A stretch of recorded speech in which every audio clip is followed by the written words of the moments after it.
Hey guys, Victor and Rix here from Stream of Thought, wanting to let you know that we are not only on iTunes anymore. We've expanded onto Spotify and Stitcher. You can also find us on Podbean. Please, if you listen to our podcast, leave us a rating. We would love your feedback. Also, send an email to streamofthoughtpodcast@gmail.com. We would love to hear anything that you have for us. Thanks for listening.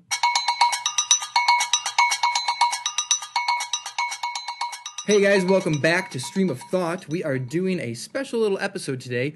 Rix is now in Minneapolis, and I am going to give him a call right now, and we are going to be doing a mobile episode of Stream of Thought. That's right, mobile episode. So I'm going to get Rix on the phone right now, and we're going to see what happens. Calling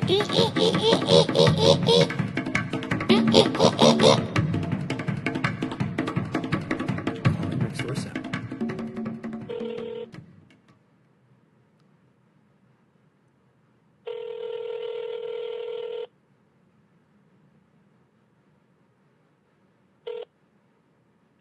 Hello?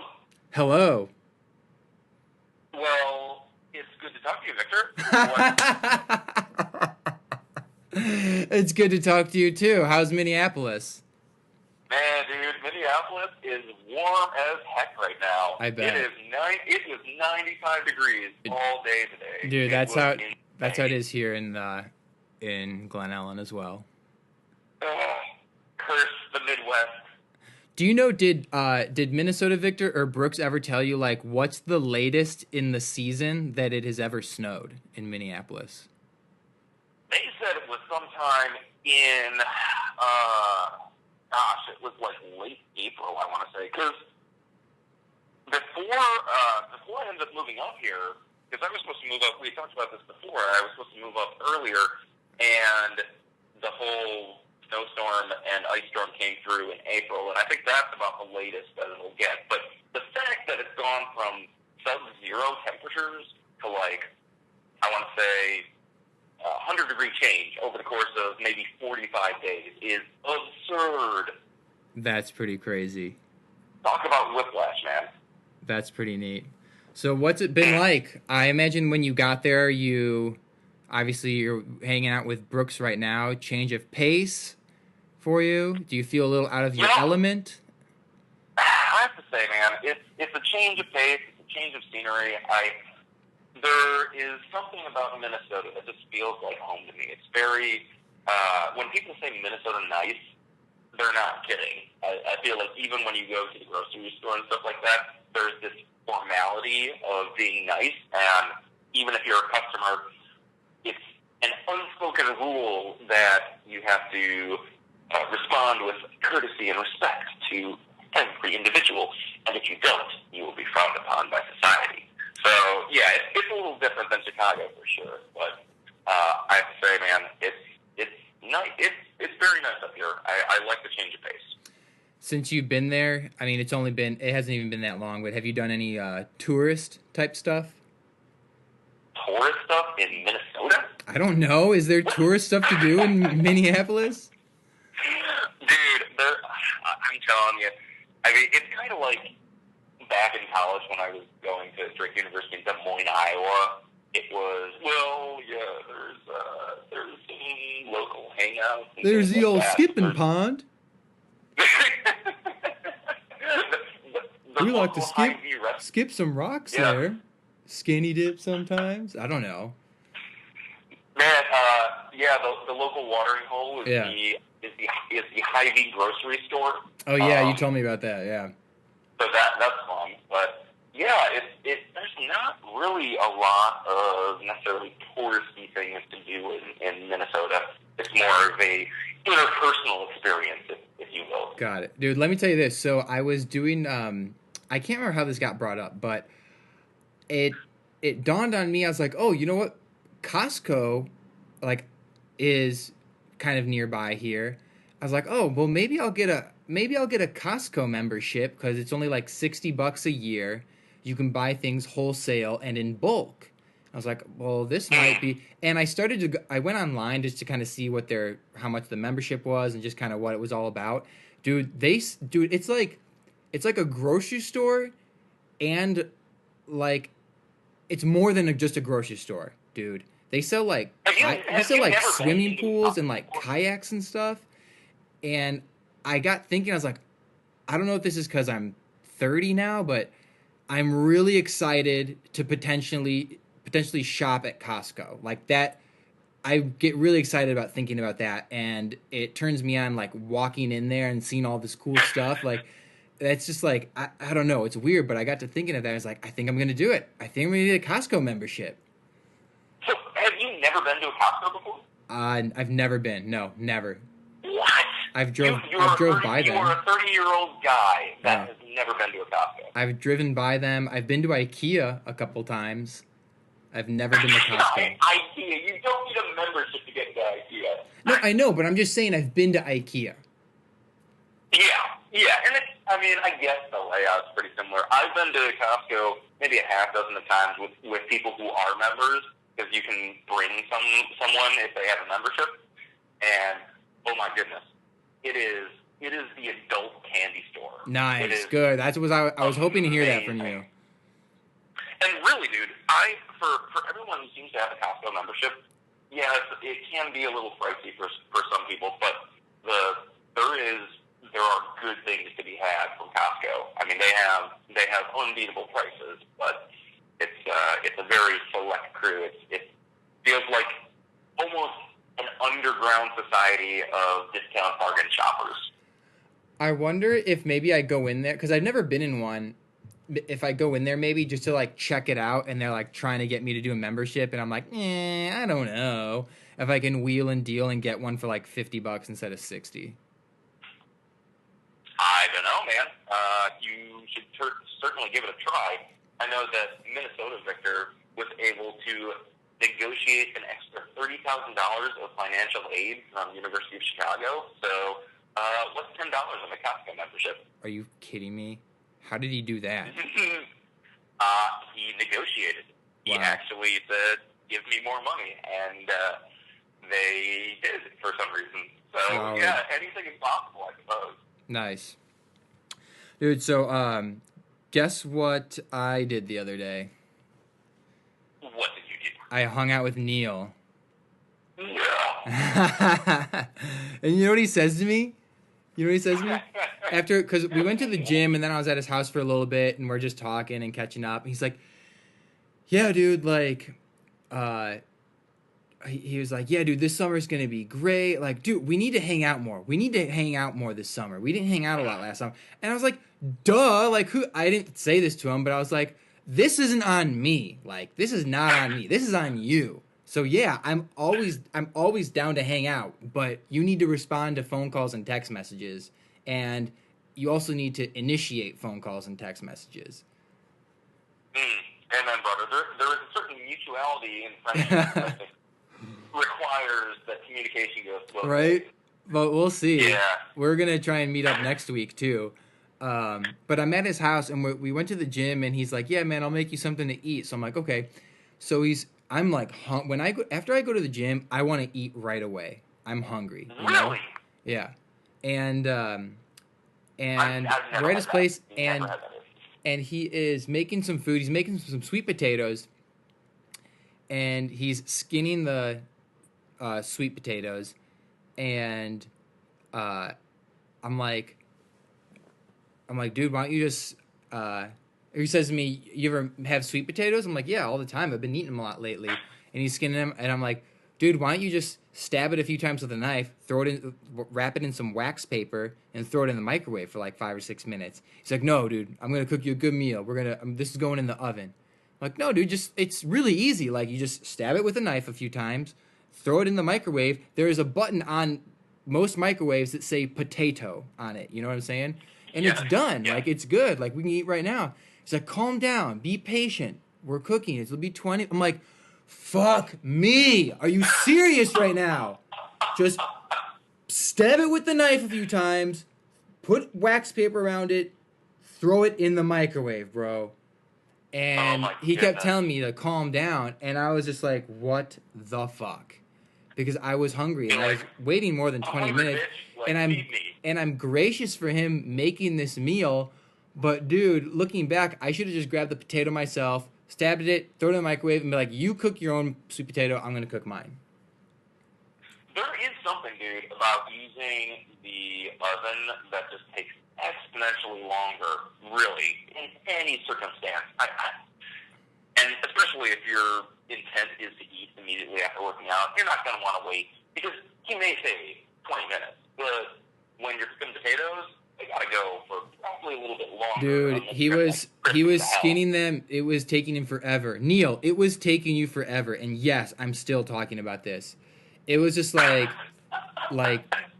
Neil, you were just taking your sweet time. And again, I'm thankful for the meal, but like, I'm the type of person that I'm extremely, one, I'm impatient, right?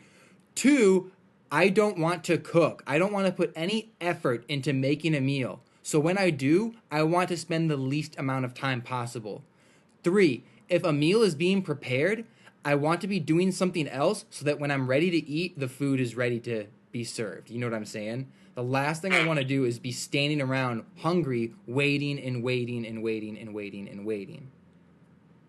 Oh, yeah. And really, when it comes to food, I have the philosophy of I am going to prepare myself. If it's going to be a certain period of time that's going to take to cook a meal, I love cooking, which is great and all that, but I also understand that when I'm hungry, is not the time to start making food. Yes. Because the process of making food is going to take significantly longer, and you're just going to get hungrier and hungrier and likely eat crap on the side while you're doing it. Yeah. So, yeah, that's one of those things that it's a nice gesture, and it's nice. But if you're having to start from scratch and skin the potatoes from the start, then yeah, you are in for probably a good. You should have seen this process. because, dude, Neil, I swear to God, you were going to cut your finger off when he was cutting the potatoes. I was just like, oh my God, like stop, please. You were going to slice your finger.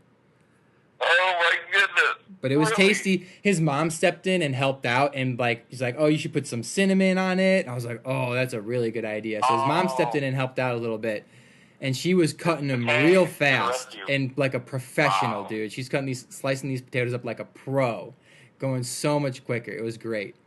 Did you ask Neil if this was the first time that he's sliced up potatoes?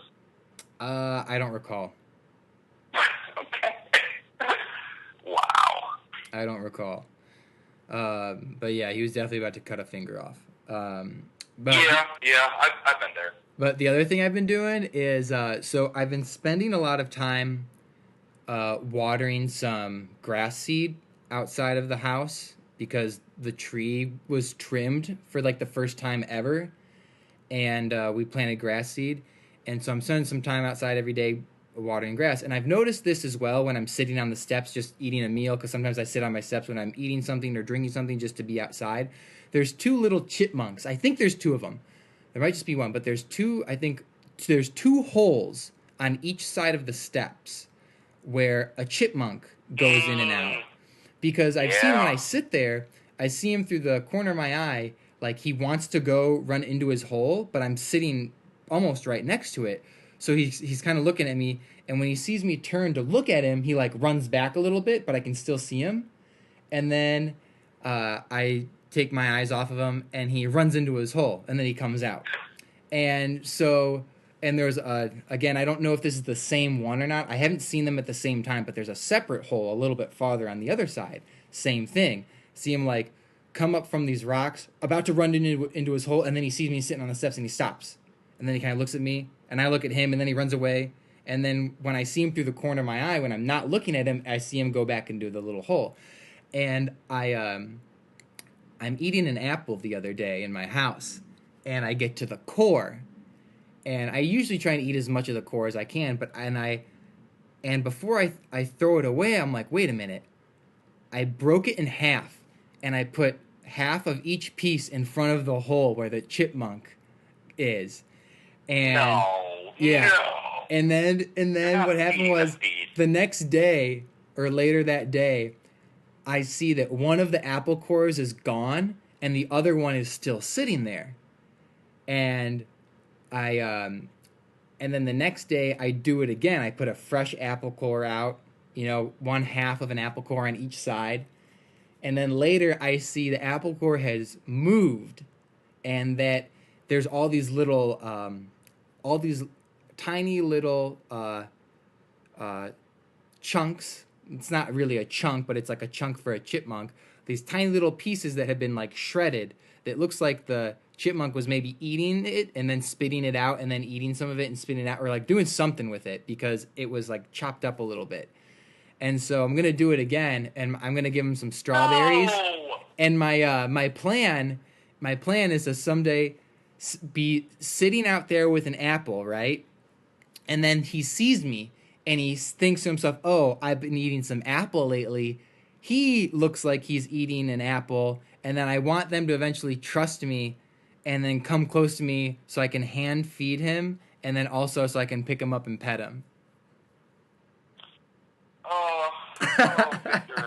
Victor, Victor, What? You have the soul of a, oh my goodness, what are they called?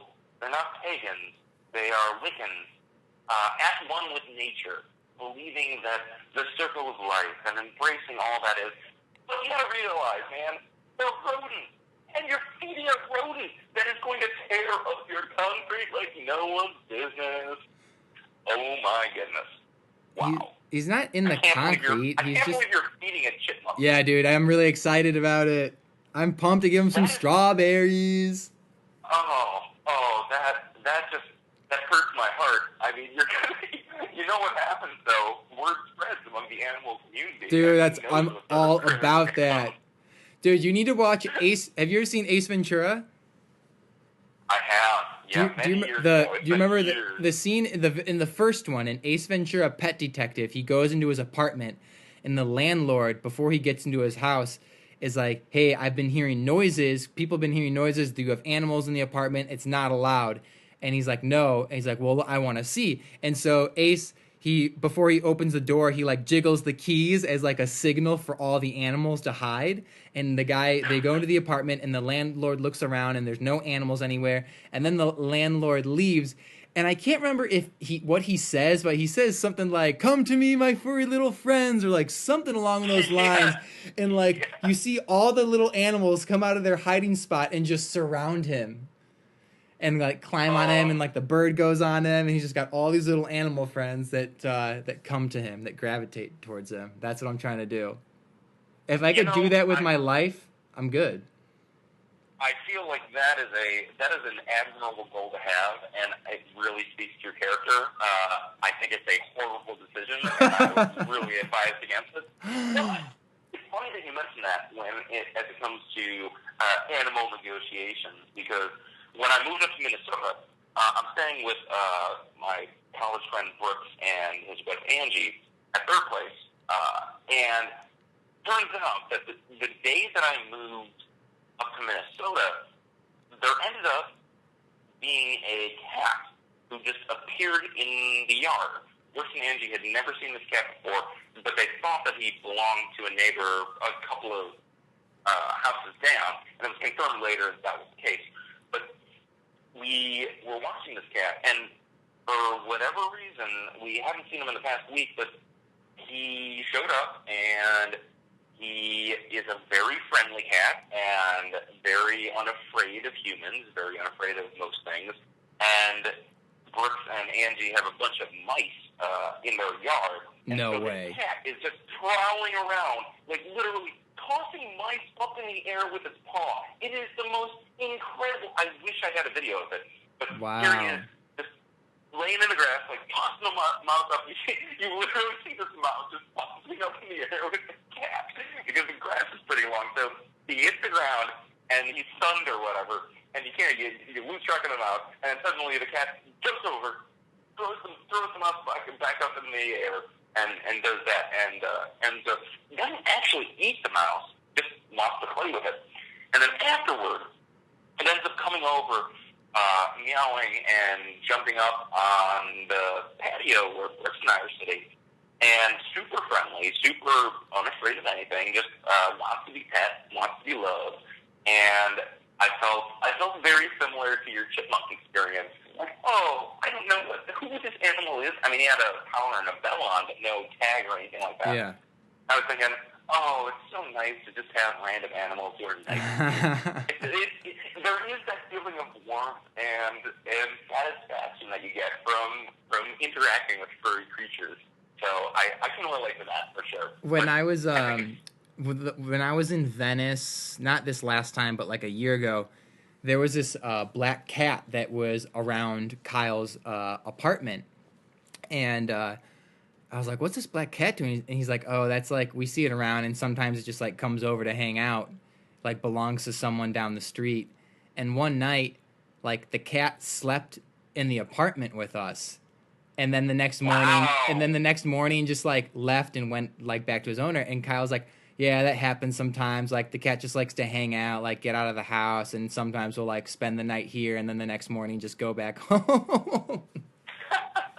Well, yeah, because the first time that Brooke said that he'd seen this cat was when we moved in, and he was searching around his garage. His garage door was open, and so he was inside the house, basically, searching for mice.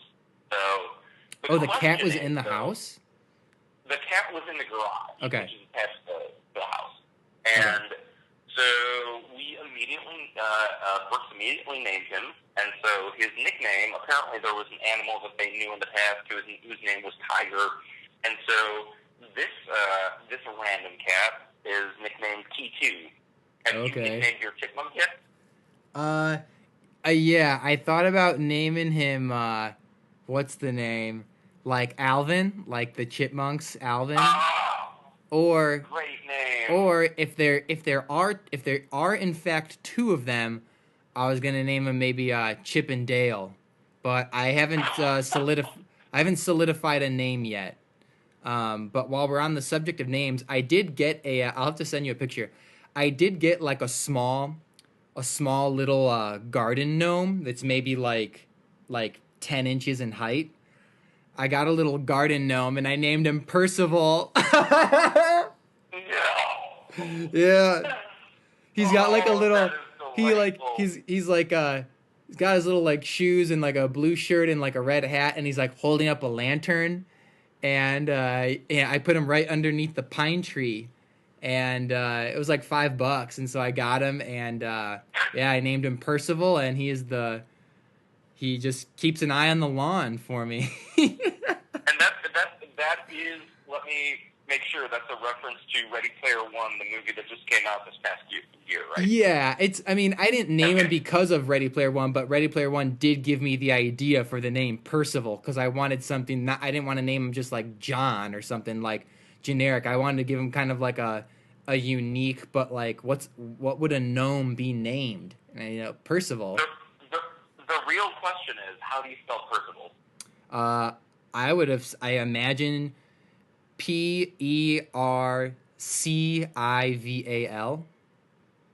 All right, sounds good. Yeah.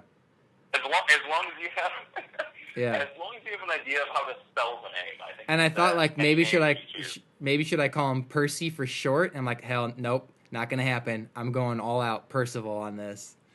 Full name. I like it. Percival is solid. Next thing, I'll have to come up with like a middle name and a last name, but like not just like a last name, but like a name like in Game of Thrones. You know what I'm saying? Like. Oh, generic. Yeah. Percival. Something like that. Yeah. Percival Gerard something. Khal Drogo. Watcher of lawns. Yeah. Watcher of lawns. Yeah. Duke of the Gnomes. Percival Gerard. I like Gerard. Okay, I just figured that out right now. Yep. And then I need a last name for him. Yeah. Yeah. I like that. And it's funny because when I look at him, I think of what his voice would sound like, and he would just be like, I am Percival the gnome. I speak like this, and I'm 10 inches tall, and I sit in Victor's front yard watching the lawn. Please say that character, that voice that you just did and the character that you just portrayed. Save that for a future acting gig. That is gold.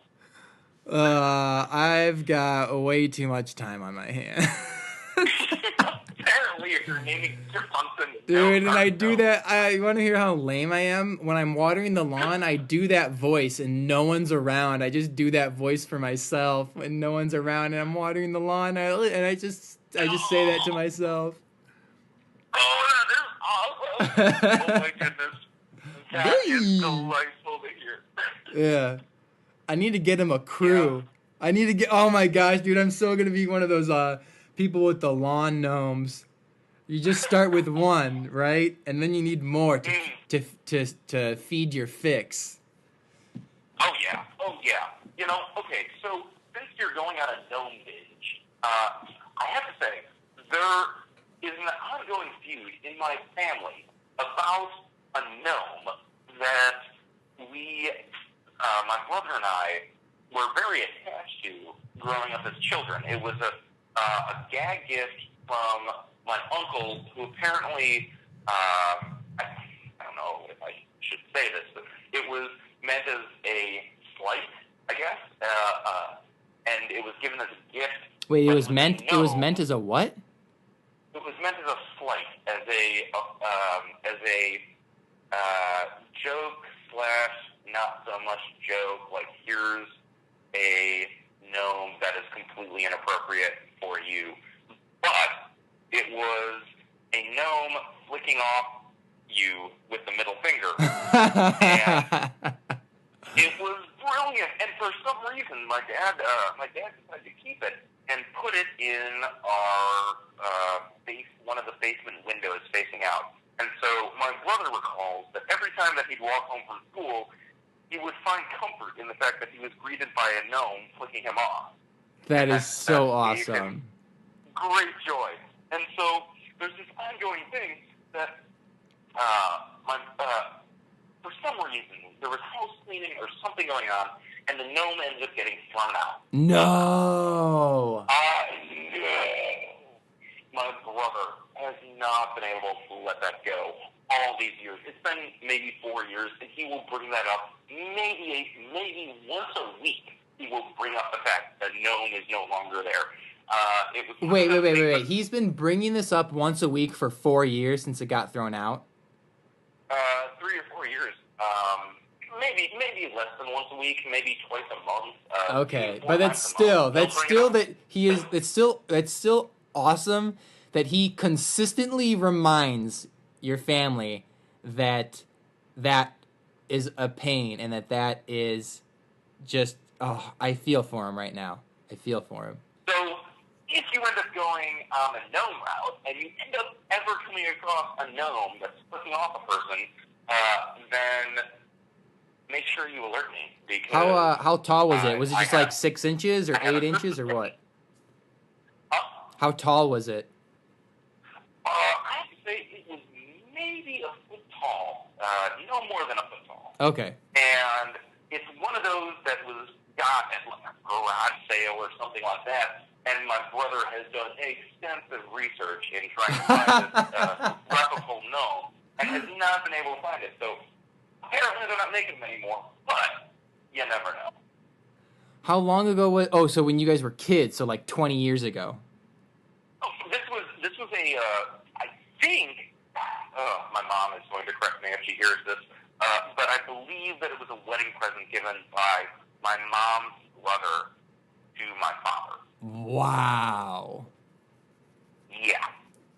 That is so unfortunate. I didn't have that emotional connection to the gnome, but my goodness, I knew that gnome. And I could recognize that gnome on an instant sight. And yeah, I too was a little sad that we had gotten rid of it, but I just find that fascinating that one could develop such an attachment to a particular garden thing. Yeah. My goodness. Yeah. That's sad. So sad. But yeah, I think I'm gonna stick with one as long as I can until I see another one that just screams like buy me. I'm not just gonna get one to get one, but when I see one, I'll know. Oh yeah, absolutely. And going back a little bit too, I know we sort of touched on this a little bit before. not so much. But when you worked out with Neil, I was thinking, it brought to mind, this is the first time that now that I'm in Minnesota, I'm actually running with Brooks. So I'm running with another human being for the first time probably in about, I don't want to say 3 years or so. Damn. I've always worked out by myself. I've never, I used to always have lifting partners and stuff like that. I mean, Neil, obviously, Neil and you back in high school, and then in college, I had Brooks to work out with, and then in seminary, I had Nate Bledsoe and all that. But since the past couple of years, I've just sort of gone into isolation when it comes to working out. Are you a buddy, a partner workout kind of person?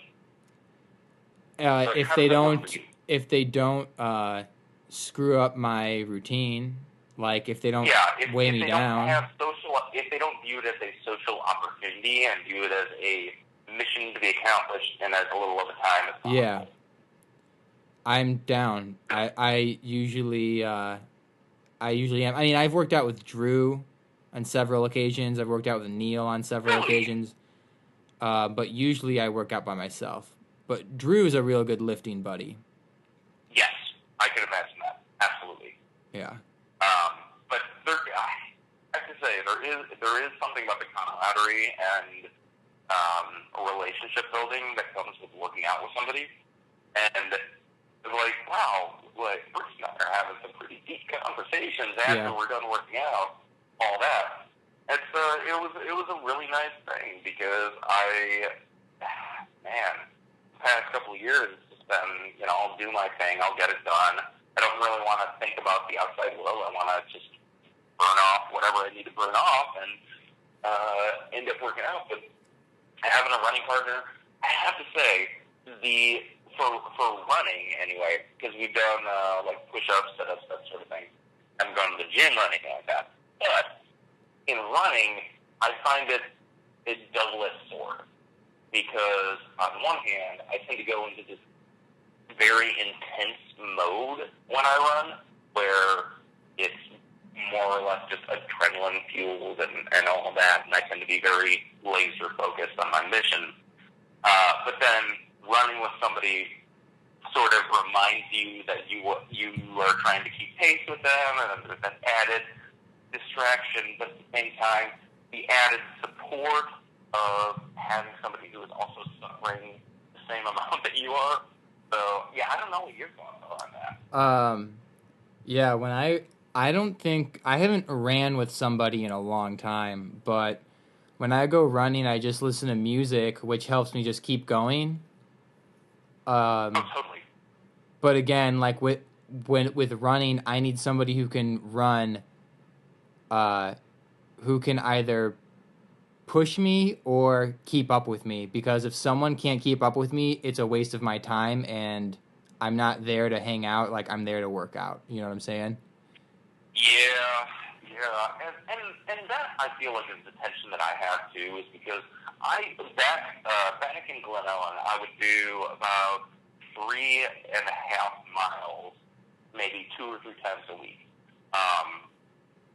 and with running with Brooks, I'm still getting the lay of land of the area and trying to hills. Man, you got to take into account if you're running in suburban areas, especially in Minneapolis, the suburbs, it's very hilly. And so you have to be very aware of what the incline-decline ratio is of your running route. And so I'm still getting used to that, but running with Brooks, it's like, okay, well, my normal pace when I would do on my own was maybe for the first mile would be like 7 minutes and 40 seconds or something like that, and for this it's up to maybe 8 minutes or something like that, which is not a big difference to me. It's still doing what needs to be done, but I don't know. It's a very interesting trade-off because there's that accountability factor. At the same time, there's also the factor that you are having to manage not just your own sort of environment, but be aware of your partner as But does he also run like 3 miles, or does he ever run 6 miles or just 1 mile? Like, have you found yourself having to adjust and run a distance different than what you're used to, where you find it more challenging? His standard is like exactly 2 miles, which is fine. I think that is sort of the base of what I would be willing to run if I end up going out. So I think that's the thing that, because I'm telling you, it takes a certain attitude that you need to have. When I felt particularly frustrated or needing to get energy out, like, okay, I have my route. I know what I'm going to do. It's going to be 3.5 miles. It'll be fine. 2 miles, I think, is sufficient to be able to do that as well.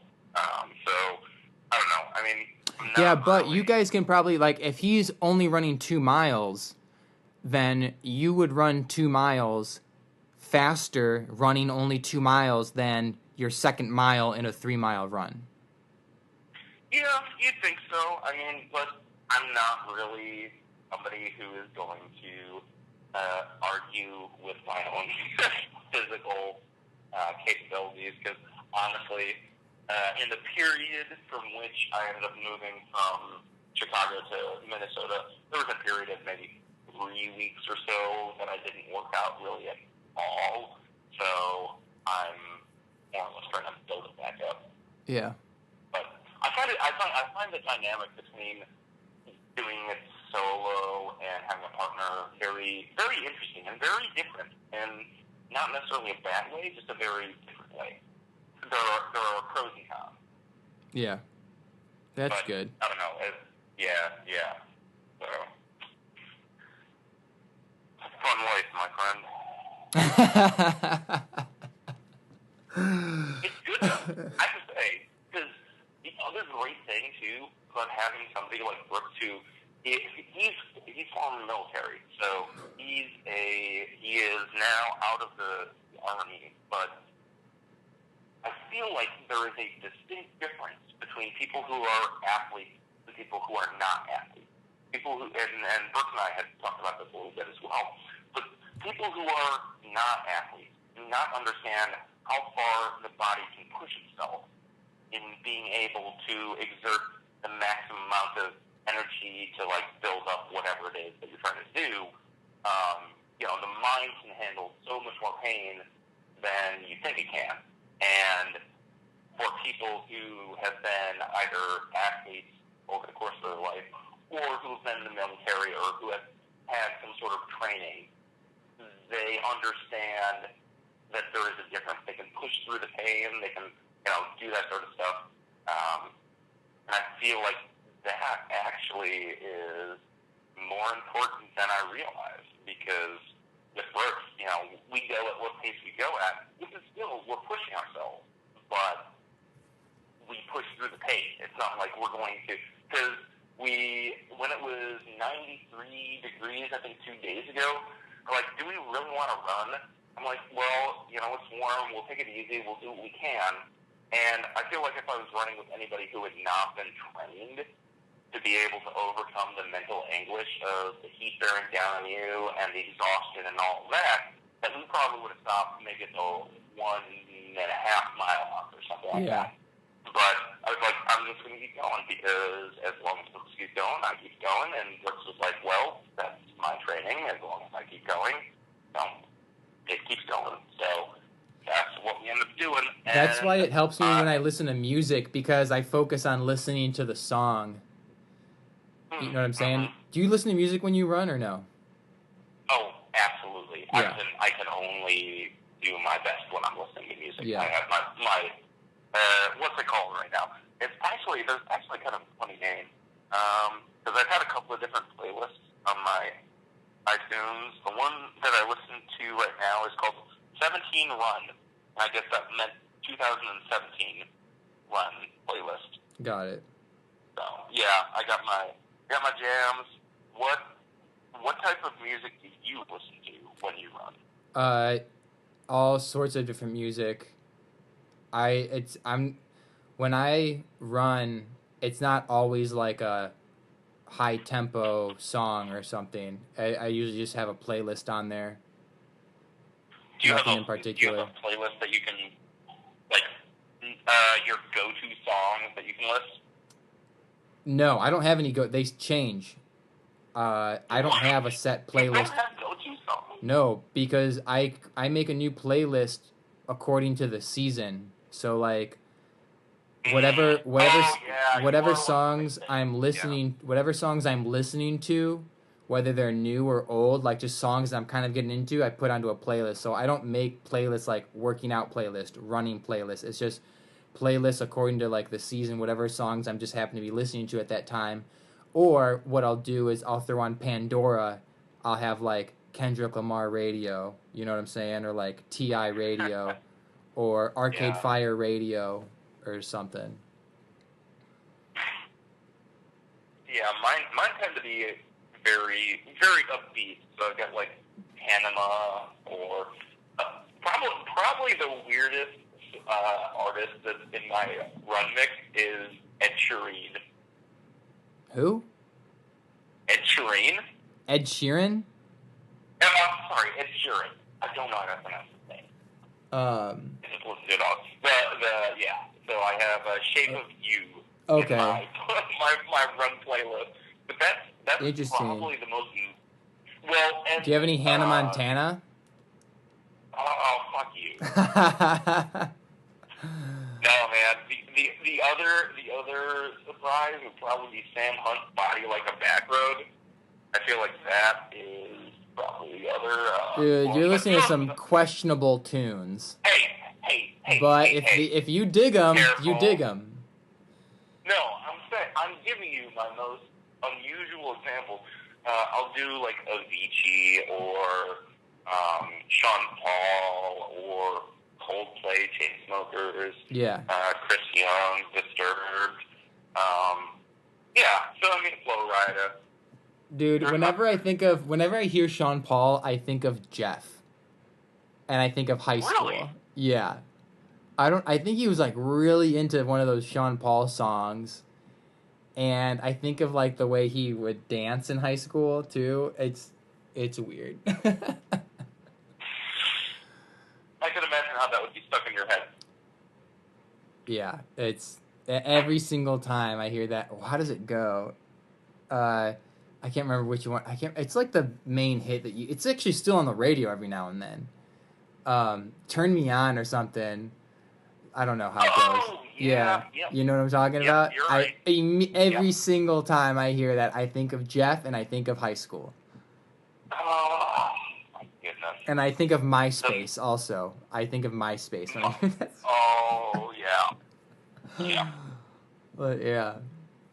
No, the importance of music when it comes to running, I think, is non-negotiable for me. I always need to make sure that my headphones are charged, my phone is charged. I cannot run or work out without some sort of beat in the background. Dude, I think I'm definitely going to make the move to wireless headphones, because yesterday I was running and it was hot outside, so I didn't even bother wearing a shirt. I had a shirt that I could, like, if I was sweating on my face, but I didn't wear it. But it's funny because when I was running and I had the headphones in and I had my phone in my hand and I saw the cords, the cable, I was just like, this is a thing of the past. This is backwards. Like, I really need to get a set of Bluetooth, because also they get sweaty. And so what I do is, like, I spray them down and I disinfect them. But it was just something about that image, seeing the headphones on me while I was running. It was just like, I need to make a change. By the end of summer, I need to make a change. All right, well, here's the question that I have for you, too, then. Is, do you hold your phone when you run, or do you have an armband that you put your phone in? I do not have an armband, and I hold it because I hate when it moves around in my pocket. Yes, totally. That used to be my default. But the thing, and I mentioned this, I think it was to Minnesota Victor, that when you grow up in a family of athletes or are known in your family to be an athlete, you get the coolest stuff for Christmas and birthdays and stuff like that because it all tends to be workout gear of various types. So I got these shorts that have compression shorts attached to the shorts themselves. So you don't need to put on a compression short and then other shorts. Got It's it. just all attached as one. And then the other thing, aside from the Bluetooth, was the armband. And having a case to hold your phone in your arm, and having it attached to your arm with the Bluetooth makes the world of difference because it is not a thing anymore. Your hand, like you do not have to hold your phone, you don't have to put it in your pocket. It's just on your arm, it's there, and you don't notice it for the entire life. It seriously is a game I was changer. thinking about that, but my problem is that I don't know if I can find one for an iPhone 5. So I was thinking of getting one when I'm forced to get a new phone when this phone dies out. Bro, I will because I'm coming back and we'll do in-person stream of thought sometime in Mid-June. June, I want to say. And I have two. One for my iPhone 6 and then one for my iPhone 4, which I think is the same size as yours. No, the 4 is slightly smaller than the 5. The Okay, 5 is just a little bit longer. But I think that it might work. So Okay, all right. I'll bring that and let you Okay. try it out. But once you get the Bluetooth, a good Bluetooth, and an armband, and you don't have to worry about holding your phone or putting it in your pocket, and you don't have to worry about headphones, you don't have to worry about sweat or anything like that. You just focus on working out, and it is truly a magical thing. Good. I'll look forward to it then. I'll make the change. Well, that's about all I got, man.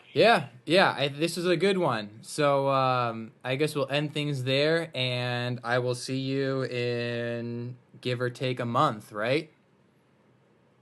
Give or take a month, and I'm sure that we will have an opportunity to do a couple more of these mobile episodes, see how they turn out.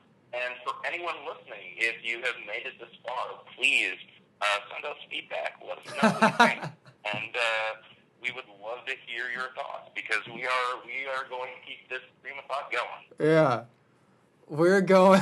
I love that, like, not even distance can stop us. Stream of thought. Stream of thought mobile. We're going to make this happen. The world cannot stop us. Yeah. Cool, man. Well, I'll see you in mid-June then. All right. I'll see you later, my friend. Bye.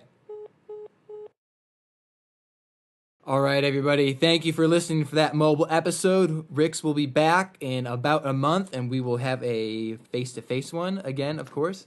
And again, yeah, thanks for listening. Hope you enjoyed that. We'll see how that turned out, and we were thinking of maybe doing that once a month or so while he is living out of state. So, like you said, send us an email and let us know what you thought, if there's anything else that you want us to discuss. Thank you.